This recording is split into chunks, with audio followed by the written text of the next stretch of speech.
What's up, guys? For today's video, we're back working on the JON boat. If you caught the last video, we got the whole boat sealed up using Glove-It epoxy. I was really happy to see how the epoxy flowed into any leaks, cracks, or loose rivets that might have been hidden on the boat. And at this point, I am satisfied that this boat will be completely dry once it hits the water. Now that the inside of the boat is completely sealed up and the outside of the boat is painted, it's time to paint the interior before I can start building on the JON boat. One thing I wanted to do a little bit differently on the inside this time was try using spray paint. I think the spray paint is going to work a lot better getting it into all the nooks and crannies around the boat. So in preparation for this video, I tried some out and I sprayed out the inside of the benches here, and I think it came out really good. I'm liking the color. I went with the same smoke gray that I did for the outside, so when this is all applied, it should look like one unified color. So at this point, I'm just going to dive right into it. Let's go ahead and try out the spray paint and see how it works for the boat. I've got 2 cans. I'm hoping it's going to be enough. I am going to focus the sidewalls first. The bottom of the boat, I'm not as worried about because it's going to be covered up with flooring, but the sidewalls are still going to be visible. So that was one of the main reasons I wanted to go with the same color as the inside. It's going to make everything look really uniform when it matches with the EVA foam that's going to be going in the boat. That's also going to be a smoke gray. It's going to make the boat feel very complete. So for paint, I'm using the same paint as what I did on the outside, except in spray paint form. So I'm staying with the Rustoleum gloss enamel. I'm trying to see how this boat holds up to not using any marine specific paints. Those are always so much more expensive, and when you're just trying to do a budget build, I want to see if this will work and if this will last. If I do end up having any issues with this paint in the future, I'll be sure to comment it below, and I'll also try to do a follow-up video in a couple months to see how it lasts. All right, well, I'm gonna go ahead and set up the camera and get to spraying and see how it looks.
Well, after about 2.5 cans, it did a really great job getting the first coat of gray on the interior of the boat. In general, I think it sprayed really, really well. I ran out of spray paint. I have 2 more cans coming in. I think a total of probably 3 full cans would have done the entire interior.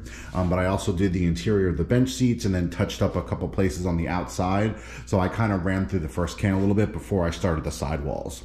Overall, I am really happy with not only the color, I mean, it matches the outside perfectly, but the way that it applied.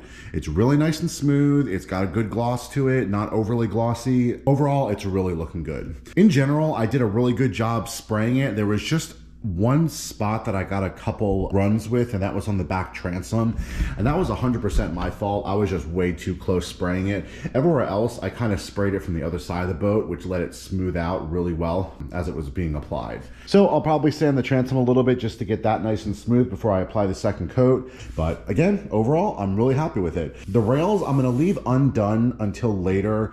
I noticed in the last time I was doing this that my rails got chewed up a lot as I was working on the boat, and I was constantly having to touch it up and repaint it. So I think this time I'm just gonna wait till the very end, pretty much right before I apply the foam, and then I'm gonna do the rails. And then after that, I'm gonna try to protect them in some way. But overall, I just don't think I need to do the rails at this point. With that being said, I think the gray looks really good. I'm not gonna do up top because this is gonna get EVA foam. I may sand this down even further before I apply it there. The front of the benches are gonna be visible, so I wanted to do that. Top of the benches are getting the EVA foam, so this didn't need too much more paint there. I'll check back in a couple days once the new paint gets here, throw the last coat on the boat, and we can take a look at how our platform is looking. All right, guys, well, here it is. At this point, I have finished up the interior spray painting of the boat. I did end up putting a light coating on the floors. I thought that it just kind of cleaned the whole thing up, gave it a little extra protection for corrosion and any kind of the elements like that, even though it is going to be covered up with flooring. This way, if I end up building any hatches, this will just already have that pre-painted, so it'll still look nice if you're looking down inside of it. As I said earlier, all of the surfaces that are going to be getting the EVA foam were left unpainted. That way, when it comes time to prepping and sanding for the foam, it's just going to be a little bit easier. I did spray around the edges because the sides of the benches are going to be visible, so I wanted to make sure that blended in really well. Overall, like I said, I'm really happy with the spray paint. It ended up using about 3.5 cans, so I was actually kind of surprised at how much I did end up using. I only needed about 1 can to roll and paint the outside, so spray paint does not go nearly as far as rolling the paint on wood. Or at least you don't get nearly as much in a spray paint can than you do in a paint can. But outside of that, everything looks really good. I did end up sanding and repainting the back transom area here, anywhere there was runs. So that came out really good. It's nice and smooth now. Everything is blended in really well. And like I said, I'm really happy with it. Coming up next on the boat, I'm gonna be starting on the wiring, and I've got a really cool idea on how I'm gonna make this spot lock trolling motor modular between my 2 boats or any other future boats that I work on. I really didn't want to get into the situation of buying new trolling motors anytime I buy or sell a boat. So I've got a really cool idea on how I'm going to make the one trolling motor work for both boats and for future boats as well. So if you guys are interested in any of that, don't forget to subscribe. I've got some really cool stuff coming up with the wiring. I've got a new lithium battery to test out. I've got some cool stuff from Better Boat that we're going to install to get the boat ready for the water, as well as some different wiring goodies that I haven't installed before.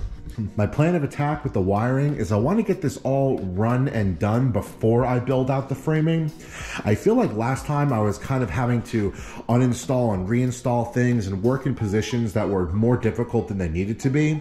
This way I can get the technical stuff done and out of the way, and then I can just kind of finish the boat and hide everything really nice and neat. All right, well, if you guys found this helpful, don't forget to let me know by hitting that like button. If you want to follow along the John boat build and see all the cool stuff I got in store, don't forget to subscribe. Thanks for watching.